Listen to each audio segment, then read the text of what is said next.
Kazi ya serikali iliyofanywa ni nzuri mno. Napenda kutoa shukrani za dhati kwa serikali inayoongozwa na Mheshimiwa Rais Dr. Samia Suluhu Hassan. Napenda kumpongeza Mheshimiwa Rais kwa kutuletea mradi huu. Hawa wawekezaji tujiandae, kutakuwa ni fursa kwetu. Wako watu watahitaji nyumba za kupanga hapa wakishaajiri vijana.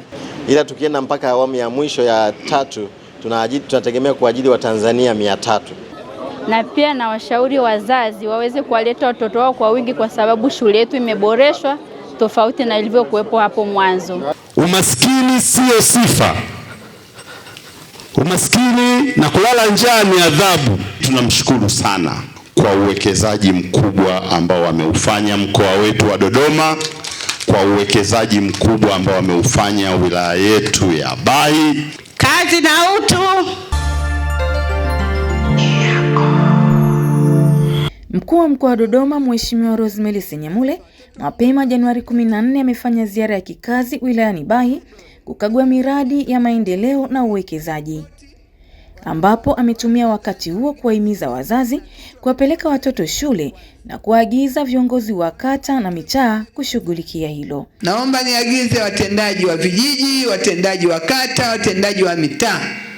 Tulisema wiki hii ya kwanza wasikae ofisini, wapite nyumba kwa nyumba, kaya kwa kaya, kuhakikisha kila mtoto anayetakiwa kwenda shuleni ameenda shuleni. Kwa sababu wiki hii watoto tayari wanaanza kusoma.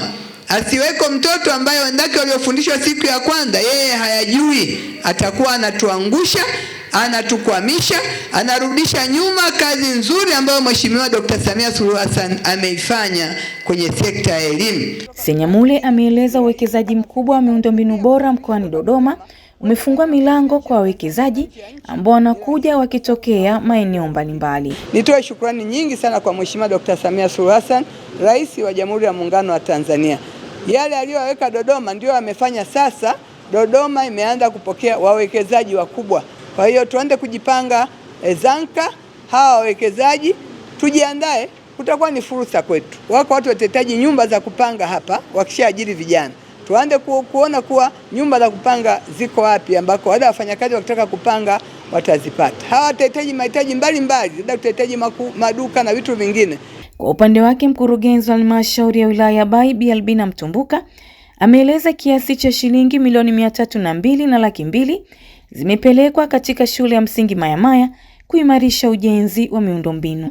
Shule ya msingi Mayamaya ilipokea kiasi cha milioni 302,200 tarehe 1 mwezi wa 7 mwaka 2025 kwa ajili ya ujenzi wa miundombinu mipya ikiwemo jengo la utawala 1, vyumba vya madarasa vya wanafunzi wa elimu ya msingi 6, vyumba vya madarasa ya wanafunzi wa elimu ya awali 2, matundu ya choo 12 ya elimu ya msingi na matundu ya choo 6 ya elimu ya awali. Mbunge wa jimbo la Bahi Mheshimiwa Kenneth Noro amewataka wananchi kujijengea mazoea ya kushukuru kwa wanayotendewa, huku mkuu wa wilaya ya Bahi Mheshimiwa Joakim Nyingo akimshukuru Dr. Samia kwa uwekezaji mkubwa aliofanya. Na ukienda kauliza mtu mmoja atakwambia serikali haijafanya chochote. Anaona vitu kama hivi ni vitu vya kawaida tu. Na hiyo ni roho ya umaskini. Maskini huaga hawezi kushukuru. Kwa hiyo mimi kama mwinjilisti nawaombea sana roho hii itoke. Mungu awabariki, muondokane na roho hii ya kutokushukuru. Katika siasa yangu kubwa ambayo miaka hii 5 nataka niifanye ni swala la kuongeza tija ya kilimo, na kama nilivyosema walau tutatenga fedha kwa ajili ya kununua majembe ya ng'ombe na tutayagawa kwa wale ambao watakuwa na ng'ombe tayari, lakini masharti lazima ulime eka 5 za mtama mfupi ule mweupe. Ndugu zangu, jambo hili lazima tulifanye. Umaskini sio sifa. Umaskini na kulala njaa ni adhabu. Pili, tunamshukuru sana Daktari Samia Suluhu Hassan, Rais wa Jamhuri ya Muungano wa Tanzania, kwa uwekezaji mkubwa ambao wameufanya mkoa wetu wa Dodoma, kwa uwekezaji mkubwa ambao wameufanya wilaya yetu ya Bahi, na kwa uwekezaji mkubwa ambao wameufanya katika kata ya Zanka. Akizungumza mwakilishi wa kiwanda cha Zongzu Hassan Ngaiza amesema wamejipanga kuzalisha ajira kwa Watanzania. Tunataka kujaribu mtambo tarehe 22 ya mwezi huu, yani kufanya majaribio. Kwenye kufanya majaribio lazima kuna adjustment hapa na pale. Baada ya hapo ndio tutaweza kujua kwamba lini tunaweza rasmi kufungua kiwanda. Sasa hivi target yetu ni tukianza, tunapofungua mtambo, Watanzania watakapo kazini kiwandani tu ni sio chini ya 60. Ila pia tunategemea kuwa na Watanzania kama 12 mpaka 20 kwenye utawala. Kwa hiyo tuangalie kama Watanzania 80. Hiyo ni kwenye awamu ya kwanza. Ila tukienda mpaka awamu ya mwisho ya 3 tunategemea kuajiri Watanzania 300, sio chini ya 300. Na tutakuwa labda na wageni ambao ni wataalamu kama 30. Wataalamu tunawahitaji kwa ajili ya kutrain kwenye mtambo wa smelter, kwa sababu hatuna Tanzania kwa ukweli.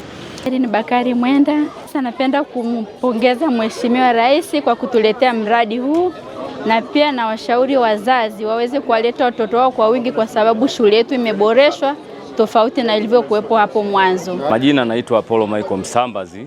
Kwa wazazi ni kutaka kuona kwamba elimu ni ufunguo wa maisha kwa watoto wetu. Hivyo tuhimize watoto kwenda shule, tuwakague hata wanapotoka shuleni nini wamefanya. Kuna mambo mengine wanashindwa, basi tuwasaidie kwa sababu na sisi tumesoma. Unajua, unapaswa kuwa wa kwanza kupata habari zote kiganjani mwako. Yote haya yanawezekana ukiwa na Manyunyu TV. Cha kufanya, ingia YouTube kisha andika Manyunyu TV, utaona neno subscribe. Bonyeza hapo, kisha bonyeza alama ya kengele, na hapo utakuwa wa kwanza kupata notification za habari kutoka pande zote. Manyunyu TV ni yako, tumeliamsha.